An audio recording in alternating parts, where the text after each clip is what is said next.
সবাইকে স্বাগতম জানাচ্ছি কলিস রেসিপিতে। আবারও চলে এলাম আরও একটি নতুন রেসিপি নিয়ে। আমার আজকের রেসিপি কাঁচা আম দিয়ে মলা মাছের চচ্চড়ি। তাহলে চলুন রেসিপিটি দেখে নিই।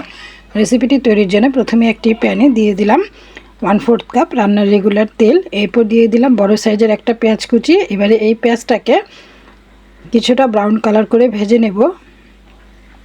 আম দিয়ে মলা মাছের এই চচ্চড়িটা খেতে কিন্তু ভীষণ মজার হয়, গরমে কিন্তু খেতে খুবই ভালো লাগে। আর পেঁয়াজটা যখন সুন্দর একটা ব্রাউন কালার চলে আসবে তখন এর মধ্যে দিয়ে দিলাম 1 চা চামচ ধনিয়ার গুঁড়া, 1/2 চা চামচ ভাজা জিরার গুঁড়া, 1 চা চামচ হলুদ গুঁড়া, আরও দিয়ে দিচ্ছি 1/2 চা চামচ লাল মরিচের গুঁড়া। লাল মরিচের গুঁড়োটা দিয়ে দিচ্ছি। দেওয়ার পর খুব ভালো করে সব কিছু একসাথে মিক্সড করে নিচ্ছি। এরপর দিয়ে দিচ্ছি 1/2 চা চামচ আদা রসুন পেস্ট। এখানে আদা রসুন একসাথে আছে, সেটা দিয়েছি 1/2 চা চামচ। আরও দিয়ে দিলাম মিডিয়াম সাইজের একটি টমেটো। টমেটোটা দেওয়ার ফলে তরকারির রঙটা যেমন সুন্দর হবে তেমনি খেতেও কিন্তু ভালো লাগবে। টমেটোটা দেওয়ার পর খুব ভালো করে মশলার সাথে কষিয়ে নিয়েছি। আর তেলটা যখন সেপারেট হয়ে যাবে তখন এর মধ্যে দিয়ে দিচ্ছি 1/2 কাপের থেকে কিছুটা বেশি আর 1 কাপ থেকে কিছুটা কম সিমের বিচি। এই সিমের বিচিটা আমার ফ্রোজেন করা ছিল, সেই সিমের বিচিটা আমি এখানে ব্যবহার করছি। তবে আপনাদের যদি হাতের কাছে সিমের বিচি না থাকে আপনারা সিমের বিচি ছাড়াই পেঁয়াজটা একটু বেশি পরিমাণে দিয়ে আর টমেটো দিয়ে এই রান্নাটা করে নিতে পারেন, সাথে কাঁচা আম দিয়ে। আমি সিমের বিচিটা ব্যবহার করেছি তাই পেঁয়াজের পরিমাণটা এখানে কম ব্যবহার করেছি। আর যদি সিমের বিচি থাকে অবশ্যই চেষ্টা করবেন সিমের বিচি দিয়েই এই রান্নাটা করার জন্য। সিমের বিচি দিয়ে এটা ঢেকে দিয়েছি আর ঢেকে দিয়ে খুব ভালো করে এটাকে কষিয়ে নিব, যাতে করে সিমের বিচির মধ্যে যে একটা স্মেল থাকে সেটা চলে যায়।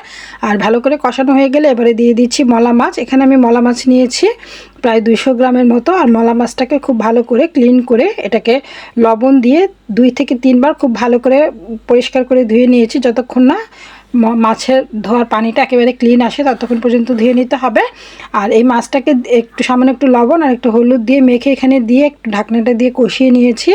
1-2 মিনিটের মতো একটু কষিয়ে নিলে কাঁচা মাছের যে একটা স্মেল থাকে সেই স্মেলটা চলে যাবে।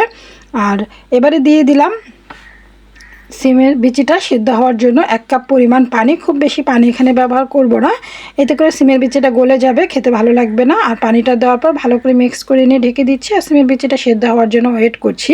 আর এখন দিয়ে দিব কাঁচা আম। এখানে আমি একটি মিডিয়াম সাইজের কাঁচা আম নিয়েছি আর আমটাকে জাস্ট ফালি করে নিয়েছি, চিকন চিকন করে কেটে নিয়েছি। দেখতে অনেকটা আলুর মতো মনে হচ্ছে, তবে এটা কাঁচা আম। মাঝখানের আটিটা ফেলে দিয়ে জাস্ট আমটাকে এভাবে করে চিকন করে আর পাতলা করে কেটে নেবেন, এতে করে আমটা দ্রুত সেদ্ধ হবে।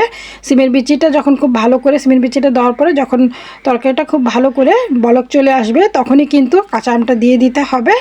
আর আমার সিমের বিচি একসাথে এবার এটাকে 7-8 মিনিটের মতো রান্না করে নিলেই কিন্তু সিমের বিচি এবং আম দুটোই সেদ্ধ হয়ে যাবে। আর সেদ্ধ হওয়ার পরে দিয়ে দিলাম বেশ কিছুটা ধনিয়া পাতা কুচি আর 2-3টা কাঁচামরিচ কুচি। আর মাঝখানে কিন্তু আমি এখানে লবণও ব্যবহার করেছি, অবশ্যই এখানে স্বাদ অনুযায়ী লবণ দিতে হবে, সেটা স্কিপ হয়ে গিয়েছে। ধনিয়া পাতা দিয়ে 1-2 মিনিটের মতো জাল করে নিলেই তৈরি হয়ে গেল দারুণ স্বাদের কাঁচা আম দিয়ে মলা মাছের চচ্চড়ি। আর দেখতেই পাচ্ছেন কতটা লোভনীয় লাগছে। আশা করছি আজকের রেসিপিটি সবার ভালো লেগেছে। সবাইকে ধন্যবাদ জানিয়ে বিদায় নিচ্ছি। আল্লাহ হাফেজ।